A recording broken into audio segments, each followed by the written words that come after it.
The Art of War by Sun Tzu. 1. Laying Plans. Sun Tzu said, "The art of war is of vital importance to the state. It is a matter of life and death, a road to either safety or to ruin. Hence it is a subject of inquiry which can on no account be neglected. The art of war, then, is governed by 5 constant factors, to be taken into account in one's deliberations, when seeking to determine the conditions obtaining in the field. These are 1. The moral law, 2.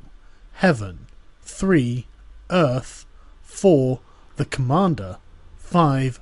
Method and discipline. The moral law causes people to be in complete accord with their ruler, so that they will follow him regardless of their lives, undismayed by any danger. Heaven signifies night and day, cold and heat, times and seasons. Earth comprises distances great and small, danger and security, open ground and narrow passes, and the chances of life and death. The commander stands for the virtues of wisdom, sincerity, benevolence, courage and strictness. By method and discipline are to be understood the marshalling of the army in its proper subdivisions, the graduations of rank among the officers, the maintenance of roads by which supplies may reach the army, and the control of military expenditure. These 5 heads should be familiar to every general. He who knows them will be victorious. He who knows them not will fail. Therefore, in your deliberations, when seeking to determine the military conditions, let them be made the basis of a comparison, in this wise, which of the 2 sovereigns is imbued with the moral law? Which of the 2 generals has the most ability? With whom lies the advantages derived from heaven and earth? On which side is discipline most rigorously enforced? Which army is stronger? On which side are officers and men more highly trained? In which army is there the greater constancy in both reward and punishment? The general that hearkens to my counsel and acts upon it will conquer. Let such a one be retained in command. The general that hearkens not to my counsel, nor acts upon it, will suffer defeat. Let such a one be dismissed. While heading the profit of my counsel, avail yourself also of any helpful circumstances over and beyond the ordinary rules. According as circumstances are favourable, one should modify one's plans. All warfare is based on deception. Hence, when able to attack, we must seem unable. When using our forces, we must seem inactive. When we are near, we must make the enemy believe that we are far away, and when far away, we must make him believe that we are near. Hold out baits to entice the enemy, feign disorder, and crush him. If he is secure at all points, be prepared for him. If he is superior in strength, evade him. If your opponent is of choleric temper, seek to irritate him. Pretend to be weak, that he may grow arrogant. If he is taking his ease, give him no rest. If his forces are united, separate them. Attack him where he is unprepared, appear where you are not expected. These military devices, leading to victory, must not be divulged beforehand. Now the general who wins a battle makes many calculations in his temple ere the battle is fought. The general who loses a battle makes but few calculations beforehand. Thus do many calculations lead to victory, and few calculations lead to defeat. How much more no calculation at all? It is by attention to this point that I can foresee who is likely to win or lose. 2. Waging war. Sun Tzu said, "In the operations of war, where there are in the field 1,000 swift chariots, as many heavy chariots, and 100,000 mail-clad soldiers, with provisions enough to carry them 1,000 li, the expenditure at home and at the front, including entertainment of guests, small items such as glue and paint, and sums spent on chariots and armour, will reach the total of 1,000 ounces of silver per day. Such is the cost of raising an army of 100,000 men. When you engage in actual fighting, if victory is long in coming, then men's weapons will grow dull and their ardour will be dampened. If you lay siege to a town, you will exhaust your strength. Again, if the campaign is protracted, the resources of the state will not be equal to the strain. Now, when your weapons are dulled, your ardour dampened, your strength exhausted and your treasure spent, other chieftains will spring up to take advantage of your extremity. Then no man, however wise, will be able to avert the consequences that must ensue. Thus, though we have heard of stupid haste in war, cleverness has never been associated with long delays. There is no instance of a country having benefited from prolonged warfare. It is only one who is thoroughly acquainted with the evils of war that can thoroughly understand the profitable way of carrying it on.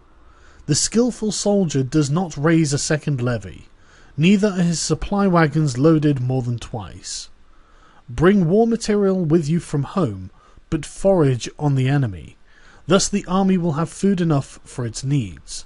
Poverty of the state exchequer causes an army to be maintained by contributions from a distance. Contributing to maintain an army at a distance causes the people to be impoverished. On the other hand, the proximity of an army causes prices to go up, and high prices cause the people's substance to be drained away. When their substance is drained away, the peasantry will be afflicted by heavy exactions. With this loss of substance and exhaustion of strength, the homes of the people will be stripped bare, and 3/10 of their income will be dissipated, while government expenses for broken chariots, worn-out horses, breastplates and helmets, bows and arrows, spears and shields, protective mantles, draft oxen and heavy wagons will amount to 4/10 of its total revenue. Hence a wise general makes a point of foraging on the enemy. 1 cartload of the enemy's provisions is equivalent to 20 of one's own, and likewise a single picul of his provender is equivalent to 20 from one's own store. Now, in order to kill the enemy, our men must be roused to anger. That there may be advantage from defeating the enemy, they must have their rewards. Therefore, in chariot fighting, when 10 or more chariots have been taken, those should be rewarded who took the first. Our own flags should be substituted for those of the enemy, and the chariots mingled and used in conjunction with ours. The captured soldiers should be treated kindly and kept. This is called using the conquered foe to augment one's own strength.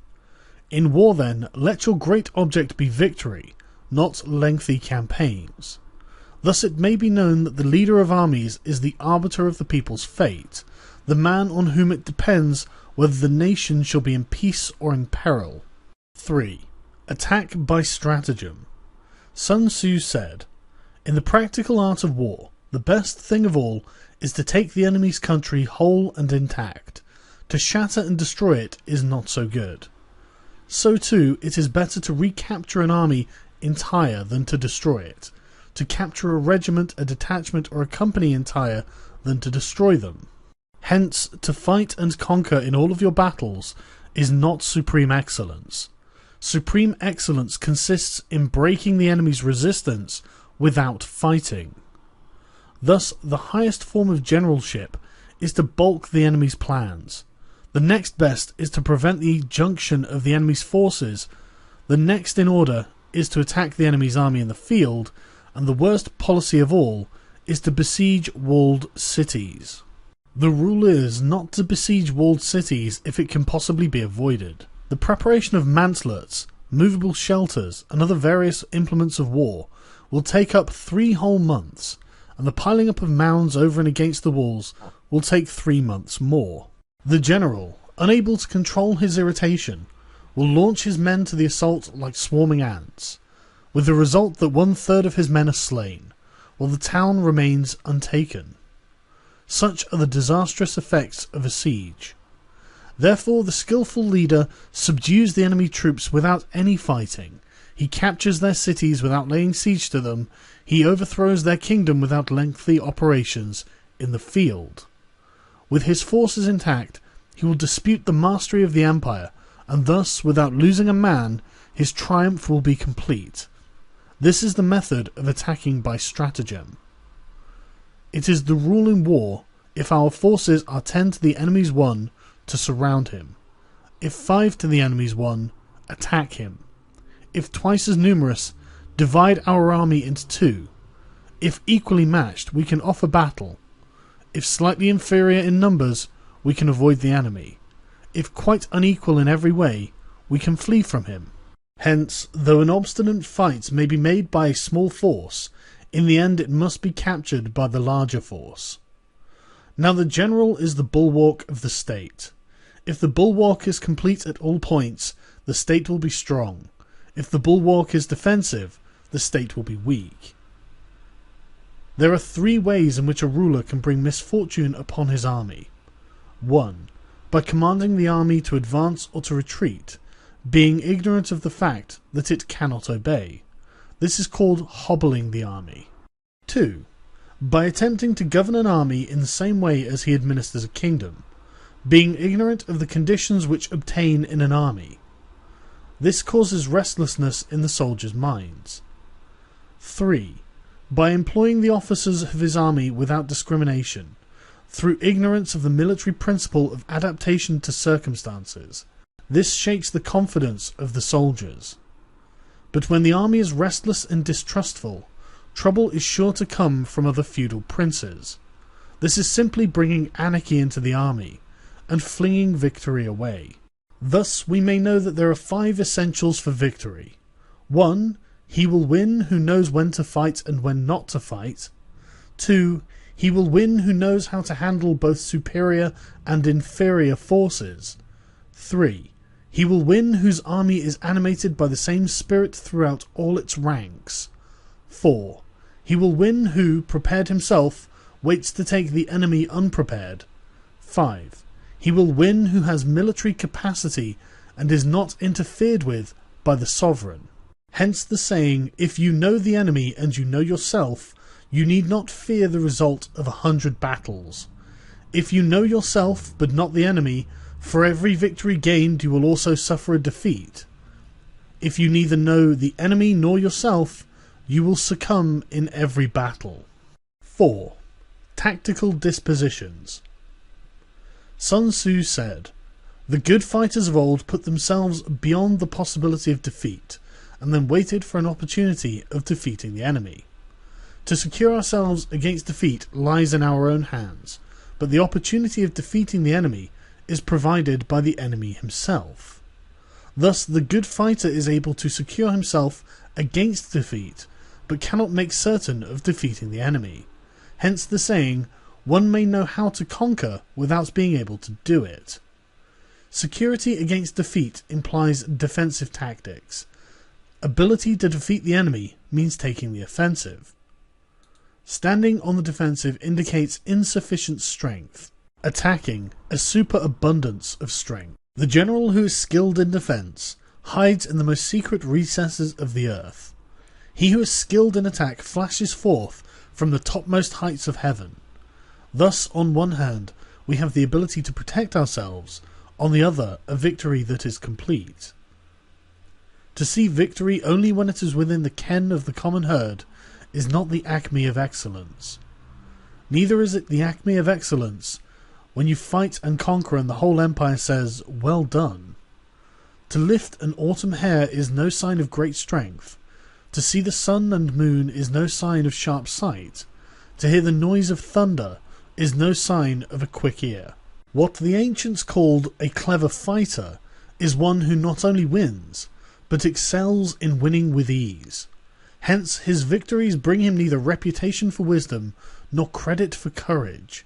He wins his battles by making no mistakes. Making no mistakes is what establishes the certainty of victory, for it means conquering an enemy that is already defeated. Hence the skillful fighter puts himself into a position which makes defeat seem impossible, and does not miss the moment for defeating the enemy.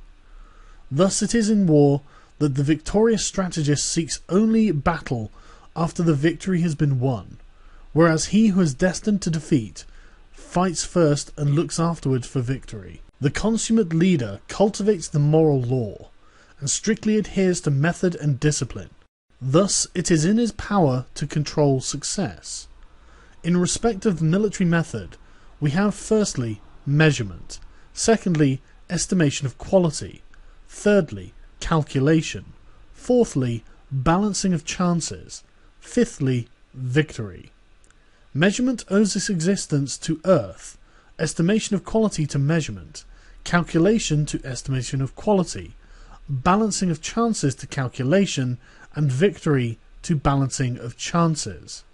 A victorious army opposed to a routed one is a pound's weight placed on the scale against a single grain. The onrush of a conquering force is like the bursting of pent-up waters into a chasm 1,000 fathoms deep.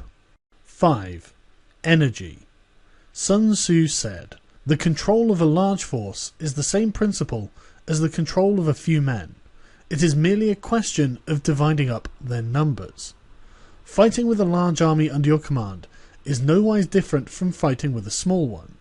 It is merely a question of instituting signs and signals. To ensure that your whole host may withstand the brunt of an enemy's attack and remain unshaken, this is effected by manoeuvres, direct and indirect.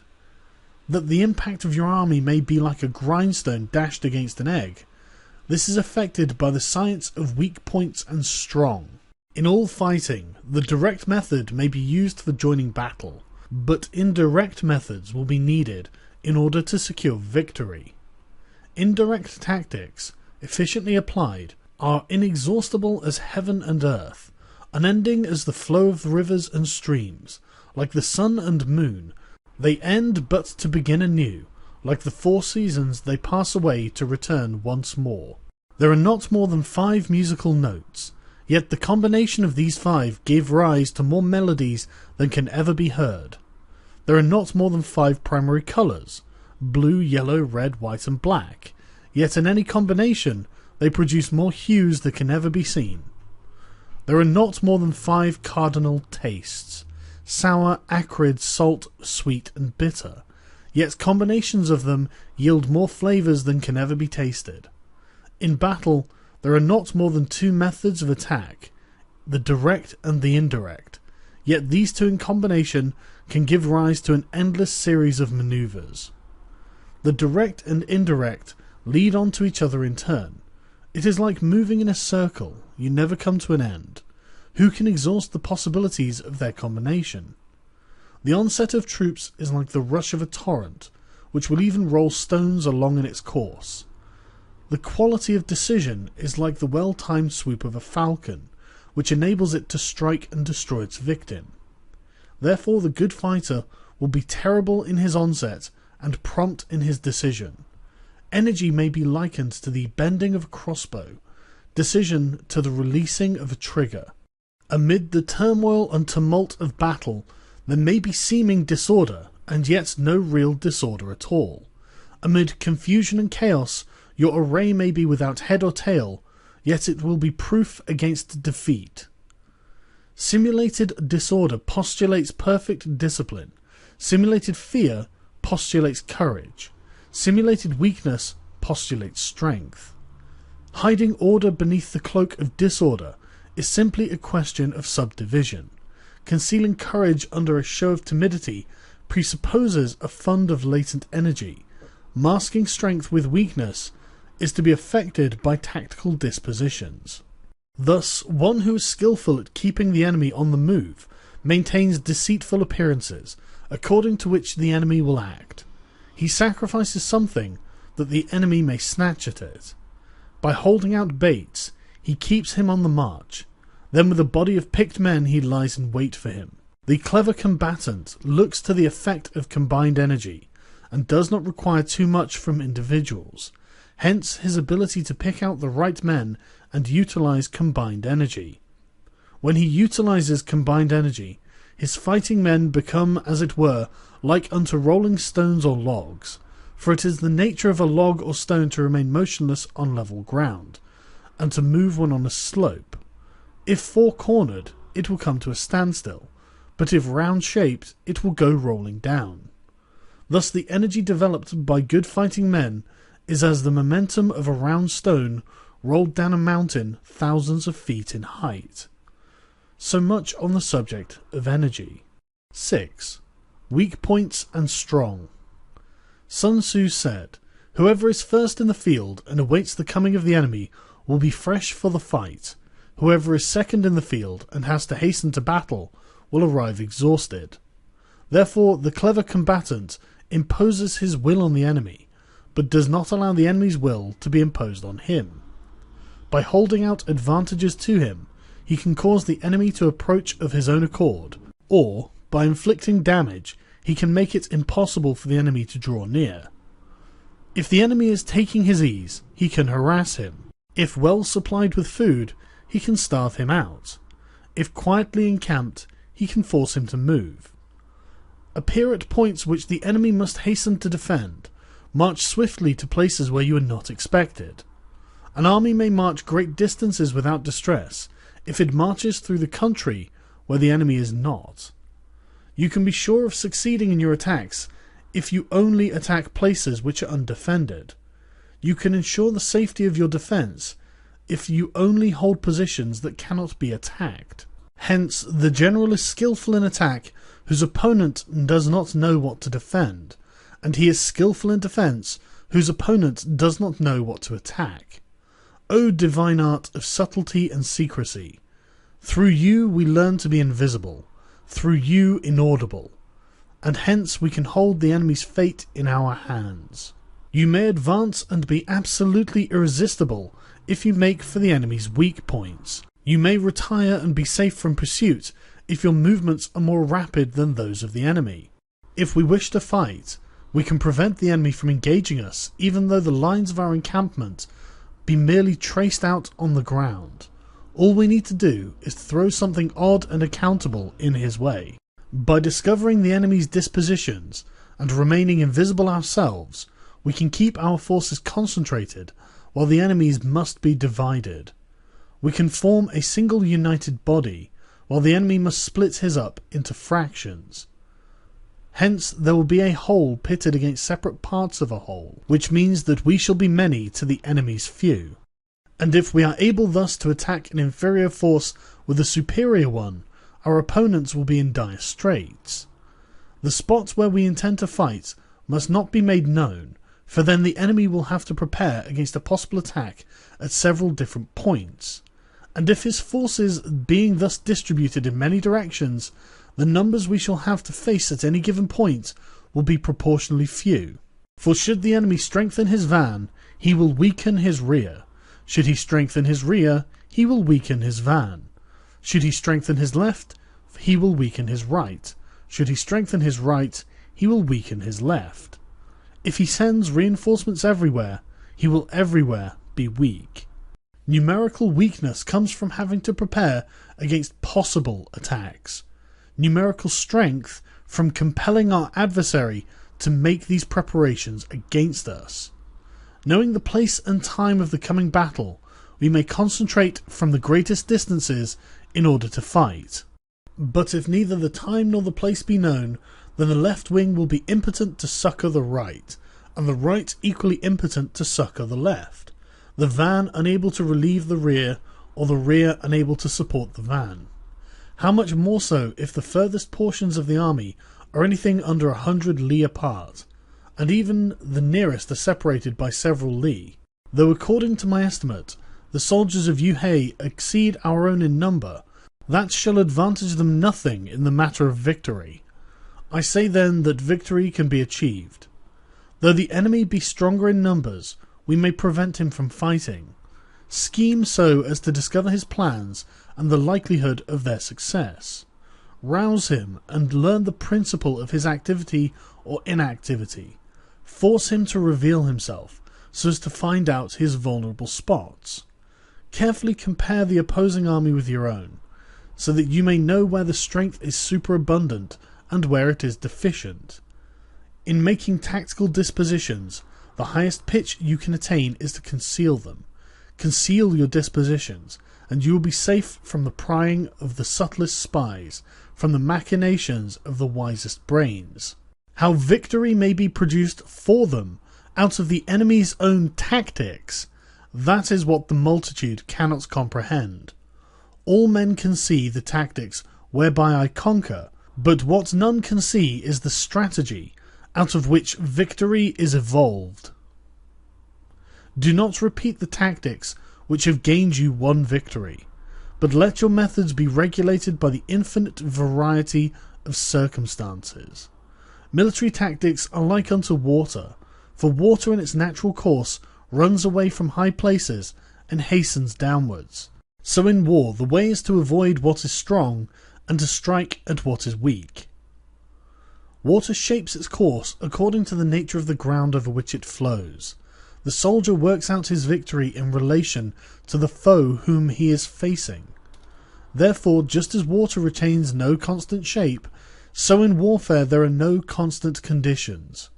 He who can modify his tactics in relation to his opponent, and thereby succeed in winning, may be called a heaven-born captain.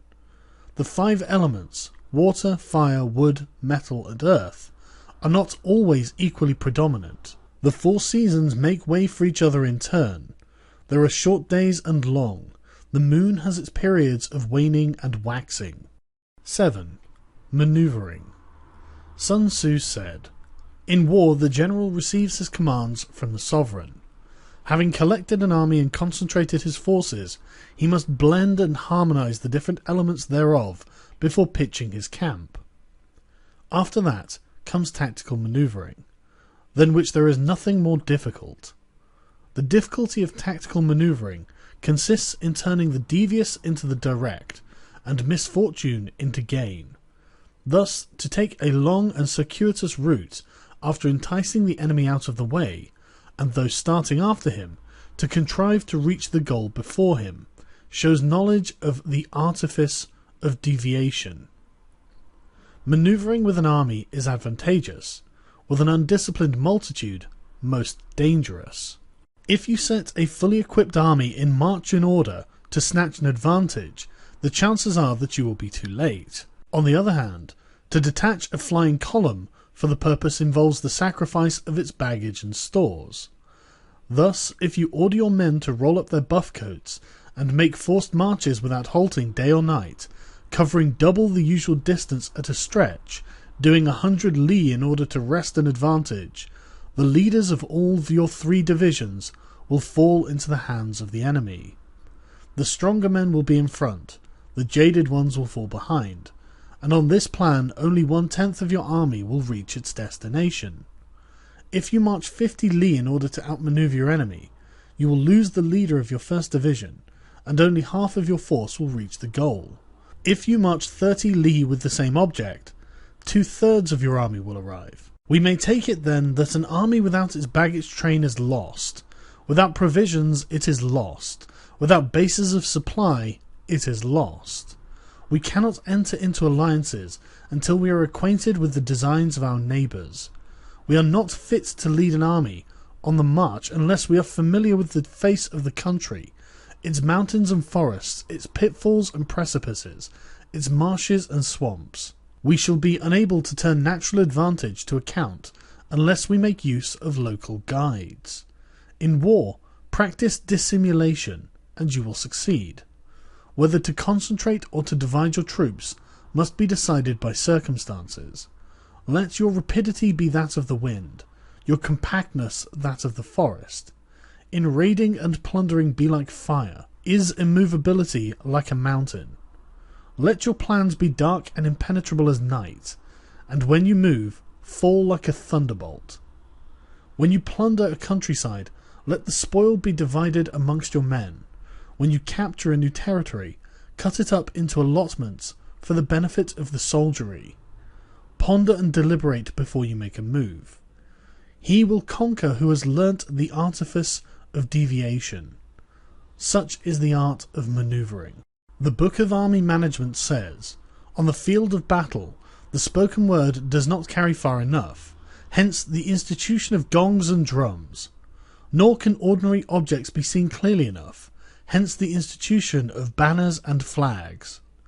Gongs and drums, banners and flags are means whereby the eyes and ears of the host may be focused on one particular point. The host thus forming a single united body, it is impossible either for the brave to advance alone or the cowardly to retreat alone. This is the art of handling large masses of men.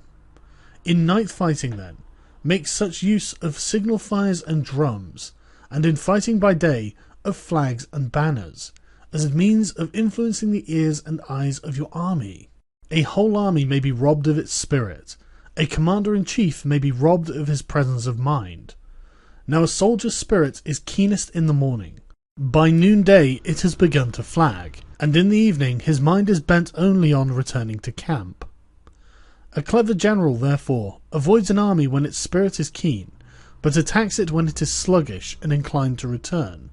This is the art of studying moods. Disciplined and calm, to wait the appearance of disorder and hubbub amongst the enemy. This is the art of retaining self-possession. To be near the goal while the enemy is still far from it, to wait at ease while the enemy is toiling and struggling, to be well fed while the enemy is famished. This is the art of husbanding one's strength. To refrain from intercepting an enemy whose banners are in perfect order. To refrain from attacking an army drawn up in calm and confident array. This is the art of studying circumstances.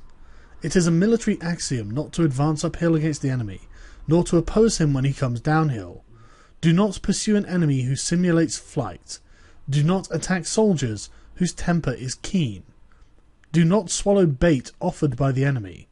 Do not interfere with an army that is returning home. When you surround an army, leave it an outlet free. Do not press a desperate foe too hard. Such is the art of warfare. 8. Variation in tactics.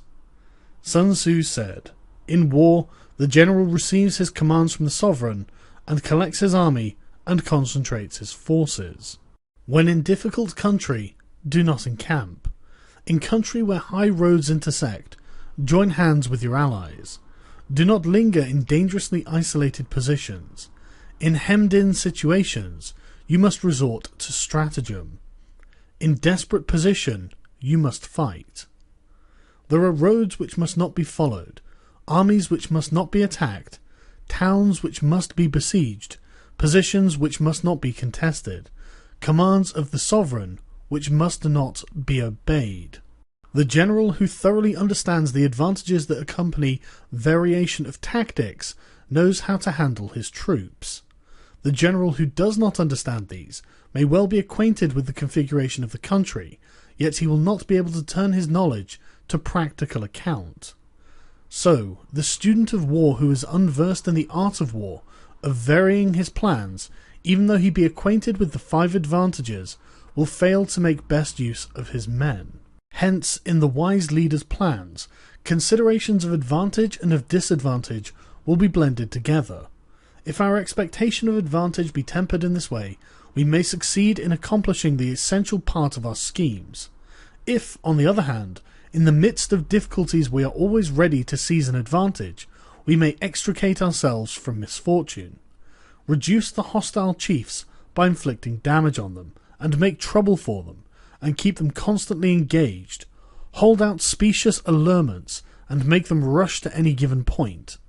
The art of war teaches us to rely not on the likelihood of the enemy's not coming, but on our own readiness to receive him, not on the chance of his not attacking, but rather on the fact that we have made our position unassailable.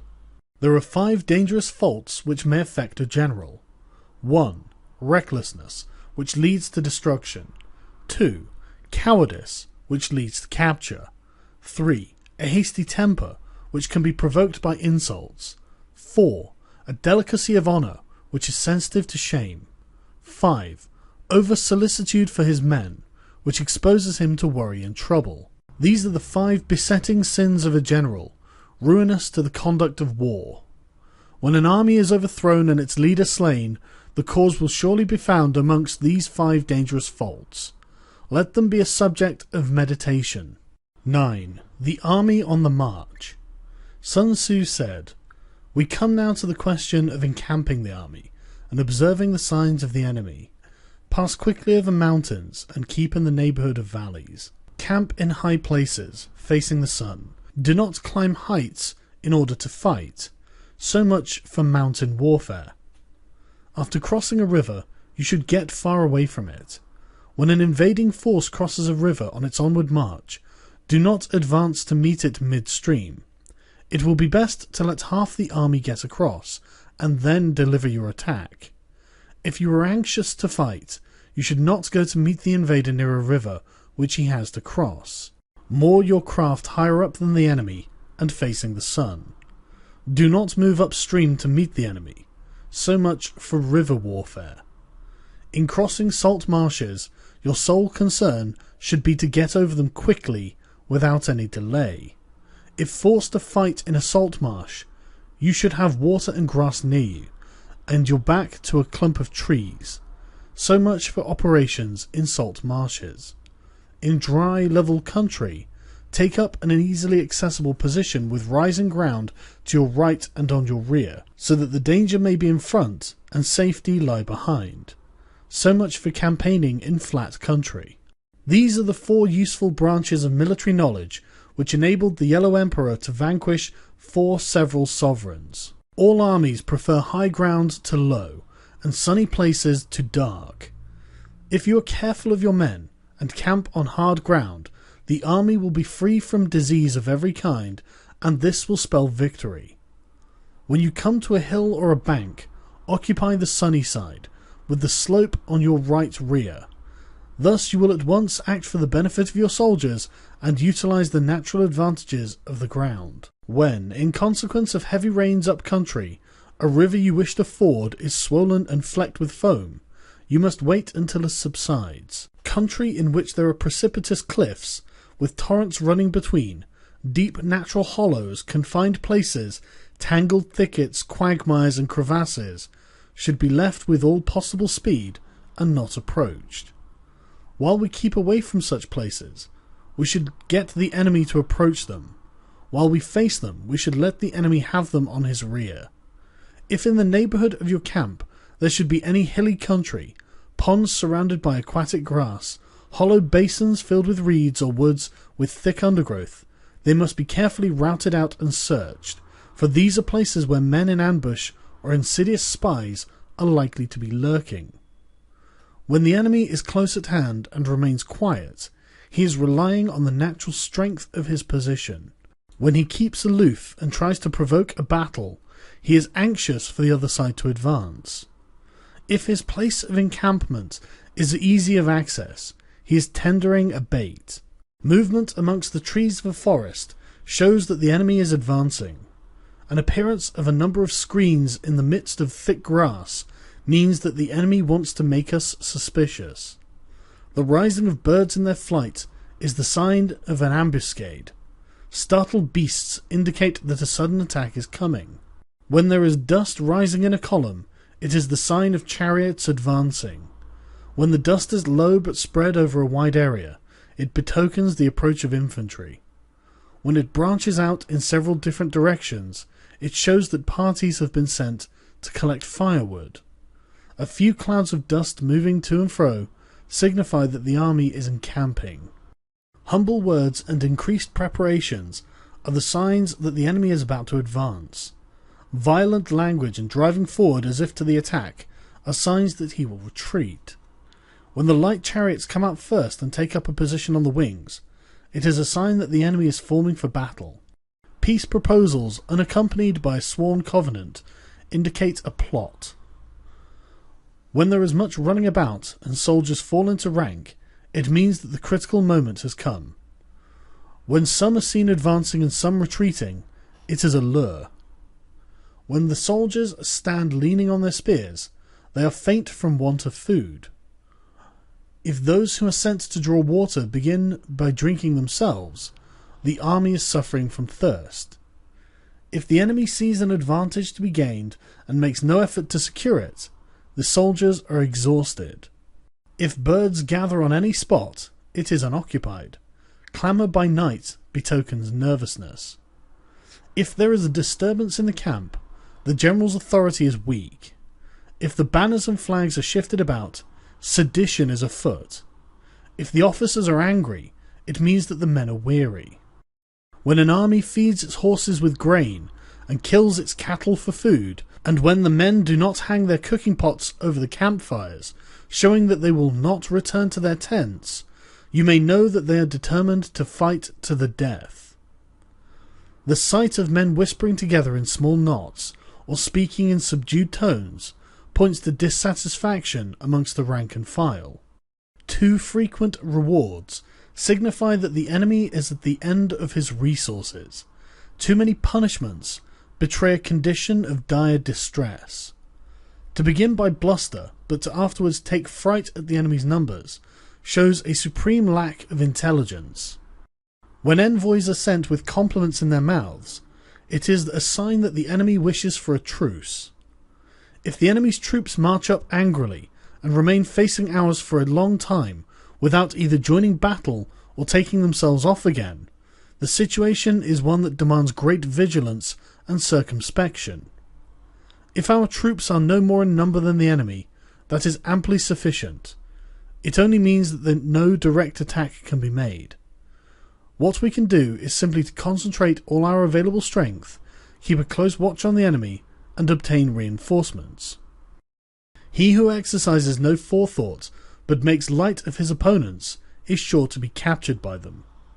If soldiers are punished before they have grown attached to you, they will not prove submissive, and unless submissive, then will be practically useless. If, when the soldiers have become attached to you, punishments are not enforced, they will still be useless. Therefore, soldiers must be treated in the first instance with humanity, but kept under control by means of iron discipline. This is a certain road to victory. If in training soldiers' commands are habitually enforced, the army will be well disciplined. If not, its discipline will be bad. If a general shows confidence in his men, but always insists on his orders being obeyed, the gain will be mutual. 10. Terrain. Sun Tzu said, "We may distinguish 6 kinds of terrain, to wit, 1. Accessible ground, 2. Entangling ground, 3. Temporizing ground, 4. Narrow passes, 5. Precipitous heights, 6. Positions at great distance from the enemy. Ground which can be freely traversed by both sides is called accessible. With regard to ground of this nature, be before the enemy in occupying the raised and sunny spots, and carefully guard your line of supplies. Then you will be able to fight with advantage. Ground which can be abandoned but is hard to reoccupy is called entangling. From a position of this sort, if the enemy is unprepared, you may sally forth and defeat him, but if the enemy is prepared for your coming, and you fail to defeat him, then return being impossible, disaster will ensue. When the position is such that neither side will gain by making the first move, it is called temporizing ground.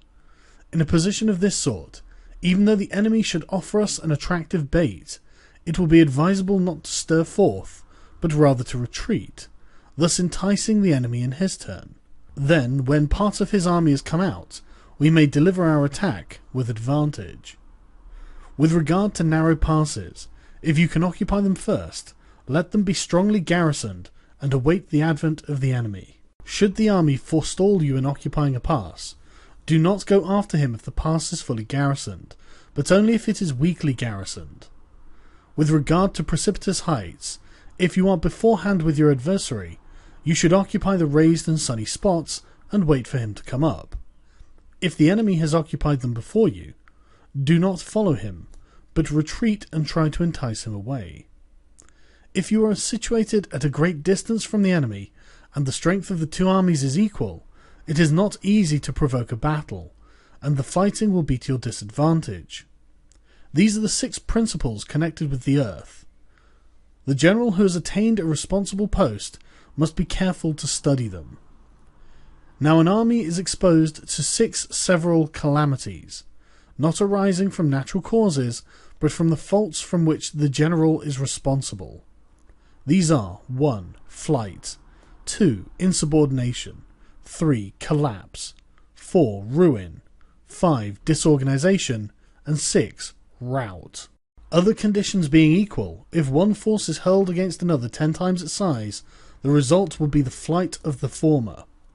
When the common soldiers are too strong and their officers too weak, the result is insubordination. When the officers are too strong and the common soldiers too weak, the result is collapse. When the higher officers are angry and insubordinate, and on meeting the enemy give battle on their own account from a feeling of resentment, before the commander-in-chief can tell whether or no he is in a position to fight, the result is ruin. When the general is weak and without authority, when his orders are not clear and distinct, when there are no fixed duties assigned to officers and men, and the ranks are formed in a slovenly and haphazard manner, the result is utter disorganization. When a general, unable to estimate the enemy's strength, allows an inferior force to engage a larger one, or hurls a weak detachment against a powerful one, and neglects to place picked soldiers in the front rank, the result must be a rout. These are the 6 ways of courting defeat, which must be carefully noted by the general who has attained a responsible post. The natural formation of the country is the soldier's best ally, but a power of estimating the adversary, of controlling the forces of victory, and of shrewdly calculating the difficulties, dangers, and distances constitutes the great test of a general. He who knows these things and in fighting puts his knowledge into practice will win his battles. He who knows them not, nor practices them, will surely be defeated. If fighting is so sure to result in victory, then you must fight, even though the ruler forbid it. If fighting will not result in victory, then you must not fight, even at the ruler's bidding. The general who advances without coveting fame and retreats without fearing disgrace, whose only thought is to protect his country and do good service for his sovereign, is the jewel of the kingdom. Regard your soldiers as your children, and they will follow you into the deepest valleys. Look upon them as your own beloved sons, and they will stand by you even unto death. However, if you are indulgent, but unable to make your authority felt, kind-hearted, but unable to enforce your commands, and incapable, moreover, of quelling disorder, then your soldiers must be likened to spoilt children. They are useless for any practical purpose. If we know that our own men are in a condition to attack, but are unaware that the enemy is not open to attack, we have gone only halfway towards victory. If we know that the enemy is open to attack, but are unaware that our own men are not in a condition to attack, we have gone only halfway towards victory. If we know that the enemy is open to attack, and we also know that our men are in a condition to attack, but are unaware that the nature of the ground makes fighting impracticable, we have still only gone halfway towards victory. Hence, the experienced soldier, in one motion, is never bewildered. Once he has broken camp, he is never at a loss. Hence the saying, if you know your enemy, and you know yourself, your victory will not stand in doubt. If you know heaven and you know earth, you may make your victory complete. 11. The 9 situations. Sun Tzu said, the art of war recognizes 9 varieties of ground. 1. Dispersive ground. 2. Facile ground. 3. Contentious ground. 4. Open ground. 5. Ground of intersecting highways. 6. Serious ground. 7. Difficult ground. 8. Hemmed-in ground. And 9. Desperate ground. When a chieftain is fighting in his own territory, it is dispersive ground. When he has penetrated into hostile territory, but to no great distance, it is facile ground. Ground the possession of which imports great advantage to either side, it is contentious ground. Ground on which either side has liberty of movement is open ground. Ground which forms the key to 3 contiguous states, so that he who occupies it first has the most of the empire at his command, is a ground of intersecting highways. When an army has penetrated into the heart of a hostile country, leaving a number of fortified cities in its rear, it is serious ground. Mountain forests, rugged steeps, marshes and fens, all country that is hard to traverse, this is difficult ground. Ground which is reached through narrow gorges, and from which we can only retire by tortuous paths, so that a small number of the enemy would suffice to crush a large body of our men, This is hemmed-in ground. Ground on which we can only be saved from destruction by fighting without delay is desperate ground. On dispersive ground, therefore, fight not. On facile ground, halt not. On contentious ground, attack not. On open ground, do not try to block the enemy's way. On the ground of intersecting highways, join hands with your allies. On serious ground, gather in plunder. On difficult ground, keep steadily on the march. On hemmed-in ground, resort to stratagem. On desperate ground, fight. Those who were called skillful leaders of old knew how to drive a wedge between the enemy's front and rear, to prevent cooperation between his large and small divisions, to hinder the good troops from rescuing the bad, from the officers from rallying their men. When the enemy's men were united, they managed to keep them in disorder. When it was to their advantage, they made a forward move. When otherwise, they stopped still. If asked how to cope with a great host of the enemy in orderly array and on the point of marching to the attack, I should say, begin by seizing something which your opponent holds dear. Then he will be amenable to your will. Rapidity is the essence of war. Take advantage of the enemy's unreadiness. Make your way by unexpected routes, and attack unguarded spots. The following are the principles to be observed by an invading force. The further you penetrate into a country, the greater will be the solidarity of your troops, and thus the defenders will not prevail against you. Make forays into fertile country in order to supply your army with food. Carefully study the well-being of your men, and do not overtax them. Concentrate your energy and hoard your strength. Keep your army continually on the move, and devise unfathomable plans. Throw your soldiers into positions whence there is no escape, and they will prefer death to flight. If they will face death, there is nothing that they may not achieve. Officers and men alike will put forth their utmost strength. Soldiers, when in desperate straits, lose the sense of fear. If there is no place of refuge, they will stand firm. If they are in hostile country, they will show a stubborn front. For if there is no help for it, they will fight hard. Thus, without waiting to be marshalled, the soldiers will constantly be on the qui-vive. Without waiting to be asked, they will do your will. Without restrictions, they will be faithful. Without giving orders, they can be trusted. Prohibit the taking of omens, and do away with superstitious doubts. Then, until death itself comes, no calamity need be feared. If our soldiers are not overburdened with money, it is not because they have a distaste for riches. If their lives are not unduly long, it is not because they are disinclined to longevity. On the day they are ordered out to battle, your soldiers may weep, those sitting up bedewing their garments, and those lying down letting the tears run down their cheeks. But let them once be brought to bay, and they will display the courage of a Chu or a Q. The skillful tactician may be likened to the Shuai Yuan. Now the Shuai Yuan is a snake that is found amongst the Chuung Mountains. Strike at its head, and you will be attacked by its tail. Strike at its tail, and you will be attacked by its head. Strike at its middle, and you will be attacked by head and tail both. Asked if an army can be made to imitate the Shuai Yuan, I should answer yes, for the men of Wu and the men of Ye are enemies. Yet if they are crossing a river in the same boat and are caught by a storm, they will come to each other's assistance, just as the left hand helps the right. Hence it is not enough to put one's trust in the tethering of horses and the burying of chariot wheels into the ground. The principle on which to manage an army is to set up one standard of courage which all must reach. How to make the best of both strong and weak, that is a question involving the proper use of ground. Thus the skillful general conducts his army just as though he were leading a single man, willy-nilly by the hand.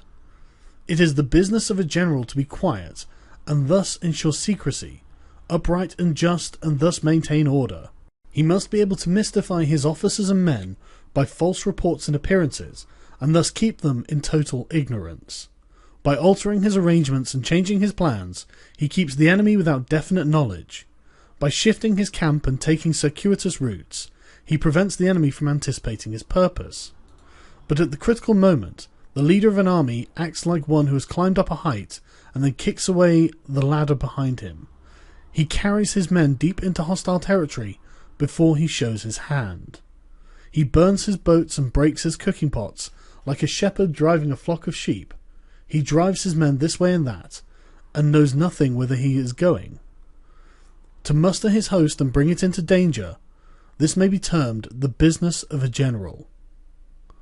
The different measures suited to the 9 varieties of ground, the expediency of aggressive or defensive tactics, the fundamental laws of human nature, these are the things that must most certainly be studied.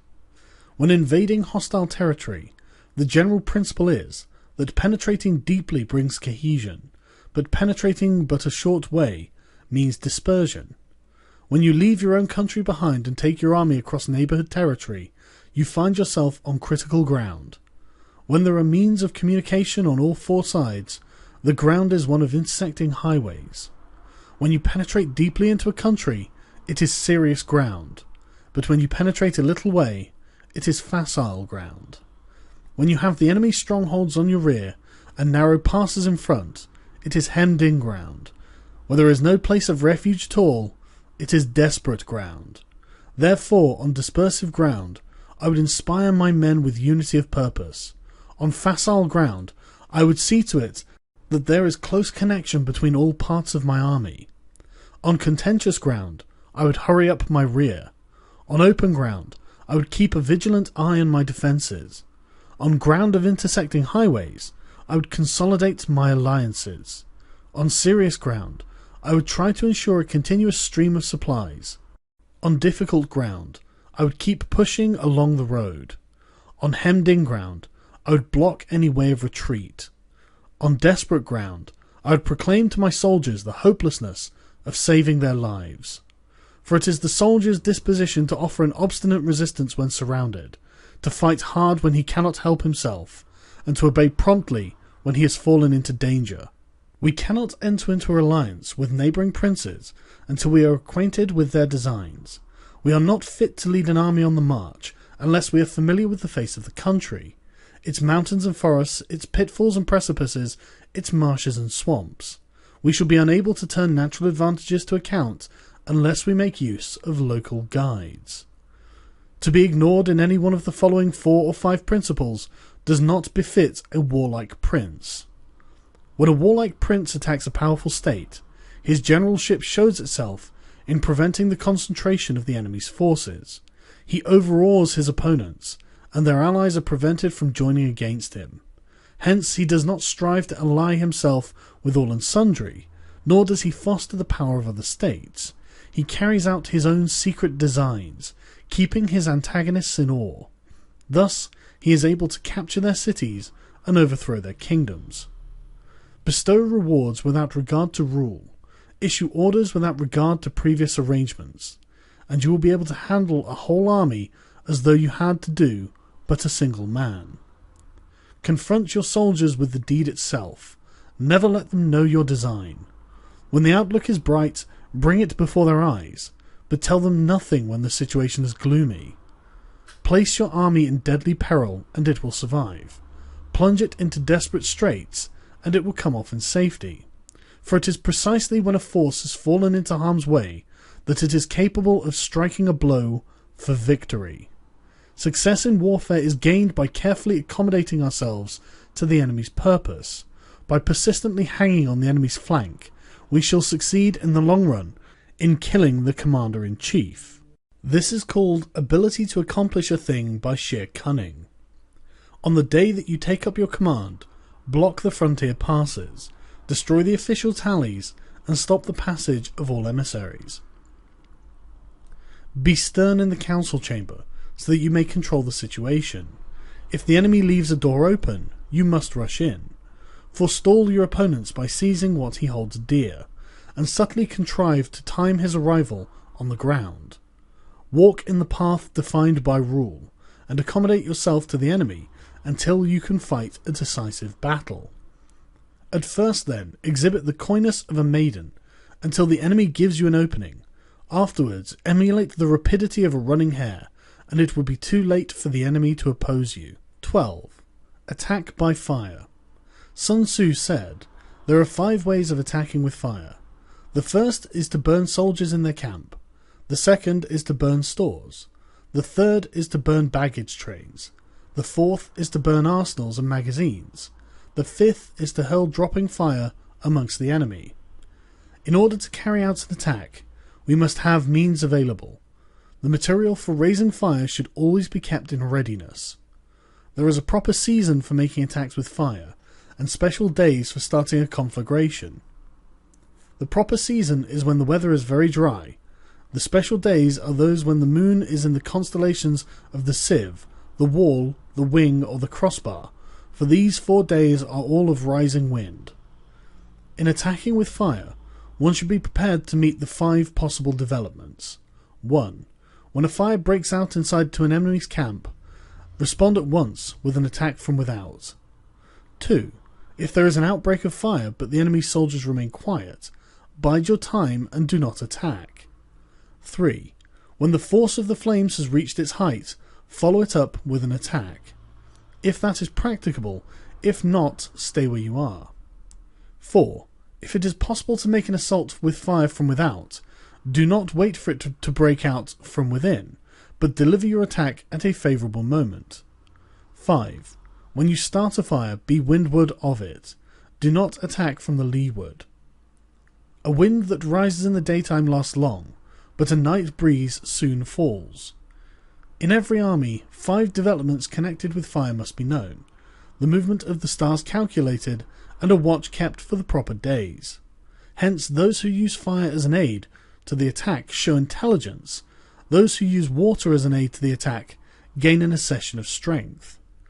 By means of water, an enemy may be intercepted, but not robbed of all of his belongings. Unhappy is the fate of one who tries to win his battles and succeed in his attacks without cultivating the spirit of enterprise, for the result is a waste of time and general stagnation. Hence the saying, "The enlightened ruler lays his plans well ahead, the good general cultivates his resources." Move not unless you see an advantage. Use not your troops unless there is something to be gained. Fight not unless the position is critical. No ruler should put troops into the field merely to gratify his own spleen. No general should fight a battle simply out of pique. If it is to your advantage, make a forward move. If not, stay where you are. Anger may in time change to gladness. Vexation may be succeeded by content.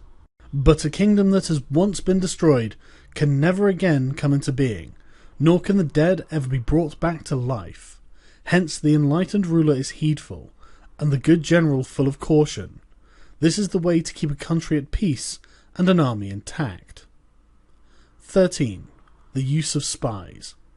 Sun Tzu said, "Raising a host of 100,000 men and marching them great distances entails heavy loss on the people and a drain on the resources of the state. The daily expenditure will amount to 1,000 ounces of silver. There will be a commotion at home and abroad, and men will drop down exhausted on the highways. As many as 700,000 families will be impeded in their labour. Hostile armies may face each other for years, striving for the victory which is decided in a single day. This being so, to remain in ignorance of the enemy's condition, simply because one grudges the outlay of a few hundred ounces of silver in honours and emoluments, is the height of inhumanity. One who acts thus is no leader of men, no present help to his sovereign, and no master of victory. Thus, what enables the wise sovereign and the good general to strike and conquer and achieve things beyond the reach of ordinary men is foreknowledge. Now this foreknowledge cannot be elicited from spirits, it cannot be obtained inductively from experience, nor by any deductive calculation. Knowledge of the enemy's dispositions can only be obtained from other men. Hence the use of spies, there are 5 classes. 1. Local spies. 2. Inward spies. 3. Converted spies. 4. Doomed spies. 5. Surviving spies. When these 5 kinds of spy are all at work, none can discover the secret system. This is what is called divine manipulation of the threads. It is the sovereign's most precious faculty. Having local spies means employing the services of inhabitants of a district. Having inward spies, making use of the officials of the enemy. Having converted spies, getting hold of the enemy's spies and using them for our own purposes. Having doomed spies, doing certain things openly for purposes of deception and allowing our spies to know of them and report them to the enemy. Surviving spies are finally those who bring back news from the enemy's camp. Hence it is that which none in the whole army are more intimate relations to be maintained than with spies. None should be more liberally rewarded. In no other business should greater secrecy be preserved. Spies cannot be usefully employed without a certain intuitive sagacity. They cannot be properly managed without benevolence and straightforwardness. Without subtle ingenuity of mind, one cannot make certain the truth of their reports. Be subtle, and use your spies for every kind of business. If a secret piece of news is divulged by a spy before the time is ripe, he must be put to death together with the man to whom the secret was told. Whether the object be to crush an army, to storm a city, or to assassinate an individual, it is always necessary to begin by finding out the names of the attendants, the aides de camp, the doorkeepers and sentries of the general in command. Our spies must be commissioned to ascertain these. The enemy's spies who have come to spy on us must be sought out, tempted with bribes, led away and comfortably housed. Thus they will become converted spies and available for our service. It is through the information brought by the converted spy that we are able to acquire and employ local and inward spies. It is owing to his information again that we can cause the doomed spy to carry false tidings to the enemy. Lastly, it is by his information that the surviving spy can be used on appointed occasions. The end and aim of all spying in its 5 varieties is knowledge of the enemy, and this knowledge can only be derived in the first instance from the converted spy. Hence it is essential that the converted spy be treated with the utmost liberality. Of old, the rise of the Yin dynasty was due to Ai Chi, who had served under Hisa. Likewise, the rise of the Chu dynasty was due to Liu Ya, who had served under Yin. Hence, it is only the enlightened ruler and the wise general who will use the highest intelligence of the army for purposes of spying and thereby achieve great results. Spies are a most important element in war, because on them depends an army's ability to move.